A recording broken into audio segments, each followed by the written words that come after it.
So I think this is the boldest and the strongest, most potent fragrance in my perfume collection, Amber Kiso by Dries and Durga. Let's talk about what this smells like.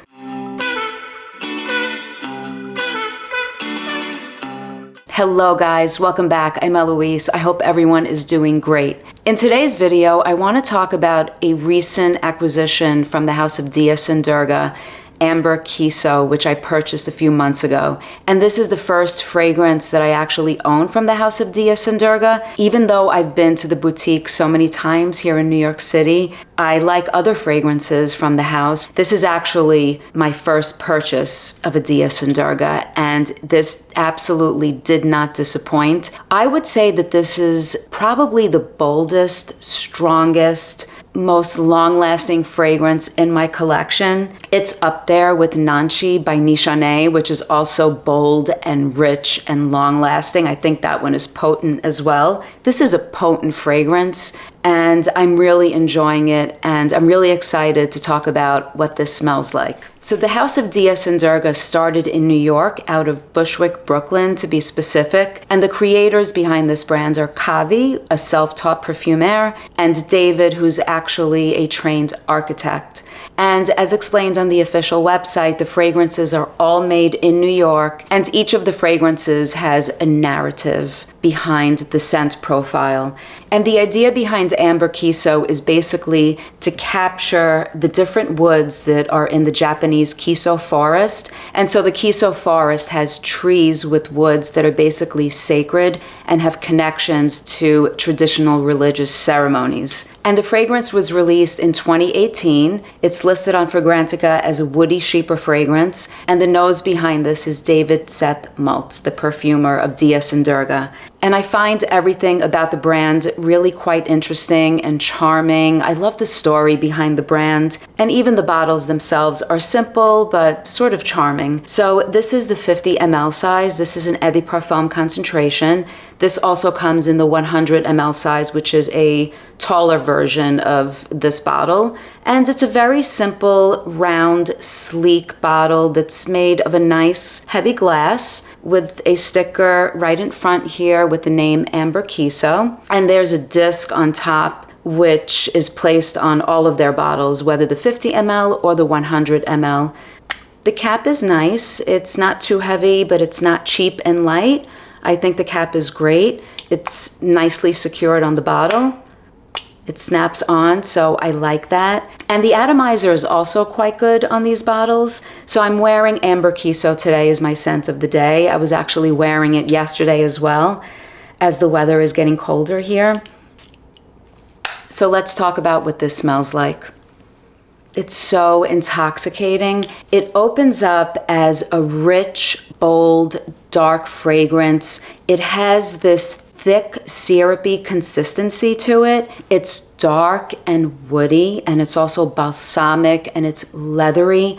So you have this syrupy consistency, you have this woody fragrance. It's obvious that it's a woody fragrance. And you have this leather as well that's almost like a well-oiled saddle, like a darkened, lived-in leather saddle. And the syrupy sort of feel to the fragrance that's all so beautifully complemented with this incense.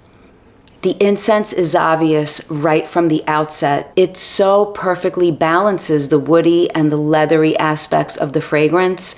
And as the fragrance starts to dry down and it settles, at least on my skin, I feel like that leather aspect of the fragrance kind of subsides a little bit.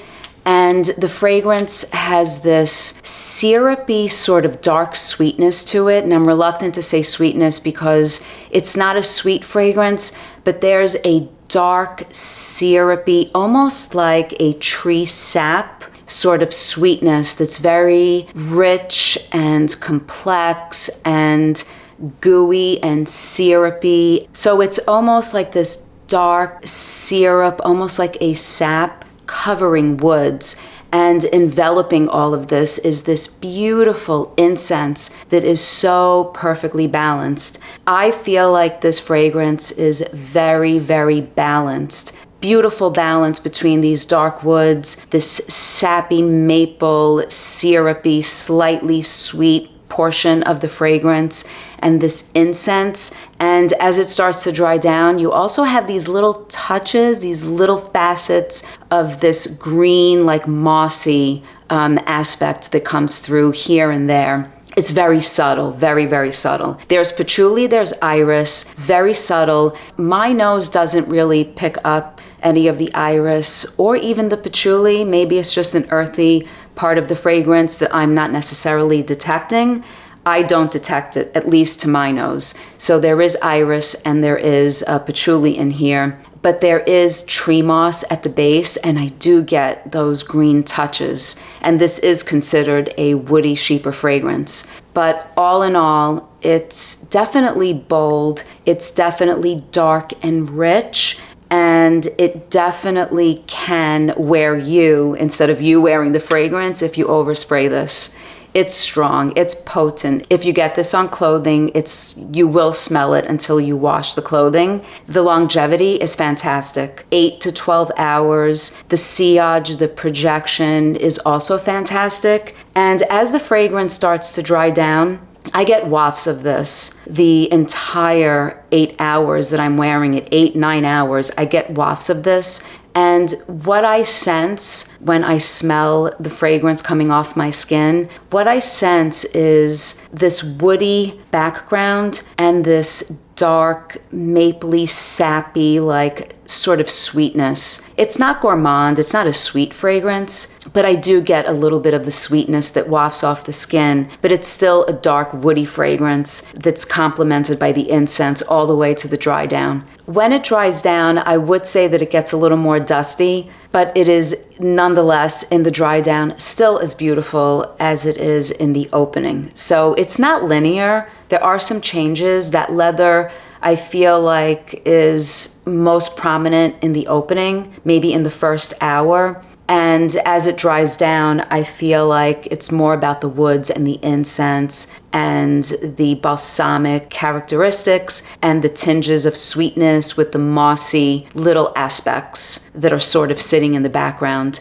I would say that it's perfect for cold weather, perfect cold weather fragrance. It definitely gives a vibe of being a dark fragrance. So I would say that I'm not sure that this is a great everyday fragrance. If you overspray this, I think it could even be a little off-putting to people around you. It really is potent and it really is strong. So for someone who perhaps is not used to bold fragrances, this could be off-putting. So I'm not sure how versatile I think the fragrance is. I would wear one spray to work, maybe. More than one spray, it could be too much for those around you, and it could even be too much for yourself, depending on where you are in your fragrance journey. This is definitely a strong fragrance. So I feel like it might be more of an evening, cold weather, cozy fragrance. I think it's absolutely stunning. I think it's beautiful. I think it's unisex. I enjoy this. Having said that, I think that it's described as masculine leaning.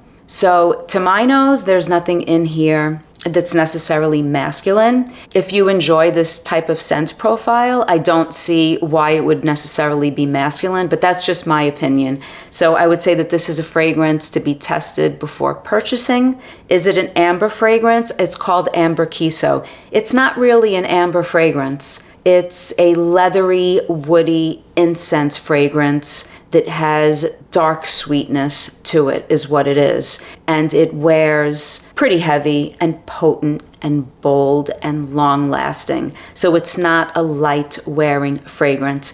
It's compared to Le Lion by Chanel, which I sprayed on my right arm. Are there similarities? Yes, I can see some similarities, but maybe in the dry down of Le Lion, not in the opening. Le Lion opens much more fresh, much more translucent. In no way, shape, or form is Chanel's Le Lion as rich and thick and dense as Amber Kiso. Amber Kiso is a thick, rich, dense fragrance. Le Lion is much more translucent. It comes off as a light fragrance compared to something as bold and thick as Amber Kiso.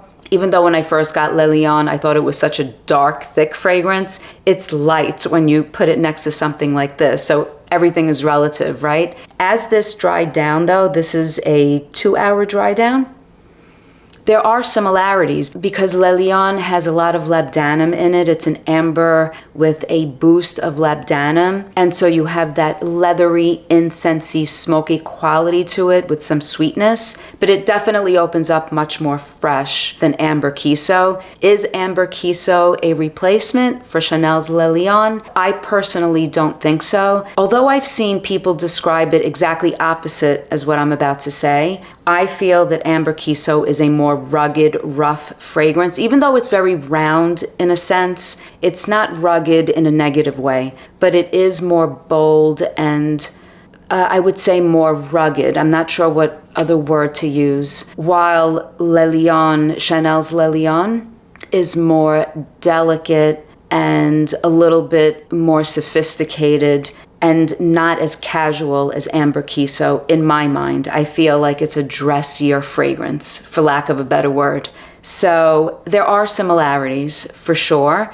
And I guess if you're not going to buy Chanel's Le Lion, you could get that sort of vibe, that scent profile in a sense with Amber Kiso. If you spray it lightly, you do get that leathery, sort of smoky aspect. There are similarities, yes, but is it identical? Is it a dupe? Is it a replacement? Absolutely not. Amber Kiso is a lot about the woods in here, the woods, the incense. But they do share that incense and that leathery sort of aspect. They do a little bit.